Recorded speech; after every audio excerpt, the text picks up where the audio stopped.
When Shubman Gill replaced Rohit Sharma as India's ODI captain, it was a given that there would be a lot of scrutiny on him, given he was replacing a captain who, in his final ODI game in charge, led India to another ICC title in the Champions Trophy.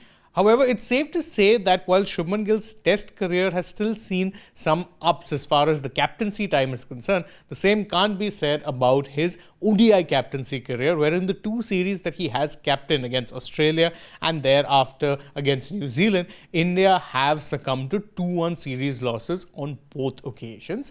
The worst part about the New Zealand one, though, is that it was a test series loss at home that has now seen not only his captaincy, but even his batting come under the scanner, because he was dismissed by a ball that swung in from Kyle Jamieson, and that has become a sort of recurring dismissal or mode of dismissal for him, which is something highlighted on commentary by Sunil Gavaskar, who had a few interesting choice words about Gill's technique. He said that we can have a look at the gap between bat and ball. The bat is coming in from an angle.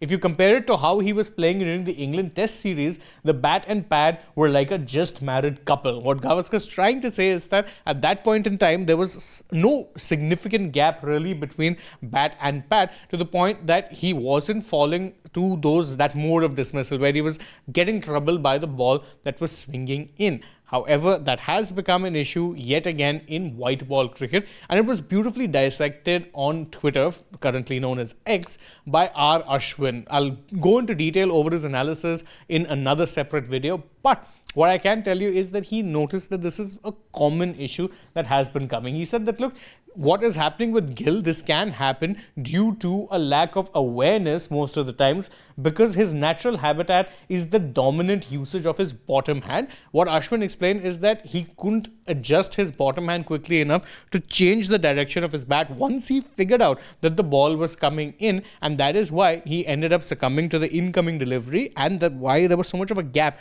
between pad and bat. And this was something that, again, a lot of people have mentioned, and it has been spoken about a lot. There are literally compilation videos out there of Gill getting dismissed either LBW or clean bowled to in-swinging deliveries. But the other thing that came under the scanner was his captaincy, particularly his usage of his bowlers during the middle overs, where you'd remember India really struggled to get wickets. In fact, one current India batter, a veteran Indian batter and current skipper of KKR and Ajinkya Rahane, had a very interesting analysis on his usage of his bowlers. He said that I think Shubman missed a trick by bowling only 3 overs of Kuldeep in the middle overs, and then he was waiting till the 37th, 38th over. Rahane is not wrong.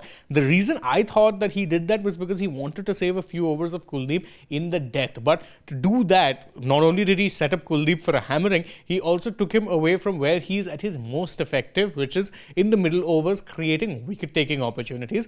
Nitish and Jadeja were both very economical, but if you gave Kuldeep the chance to take wickets and build on that pressure that was created by the two of them, you could have gotten at least a wicket or two in the middle overs. Unfortunately, wasn't to be, and this is a captaincy failing. Now, obviously, it's also worth being fair, playing the devil's advocate and saying that Gill's captaincy career in ODI is still very much in its infancy, and he'll need to grow into the role. But you also have to question whether or not he'll be allowed to do that, considering we know how powerful a head coach we have right now and how persistent his tactical thinking is across formats. Is Gill going to get that chance? Will he be able to mature into a captain capable of leading India, or has he been set up to fail? You can let me know the answer to that question in the comments below. And don't forget, as always, to like this video, share it with your friends, subscribe to the channel, tap that bell icon, follow us also on social media. We're on Instagram, X and Facebook, and stay tuned for more such updates from the world of sport.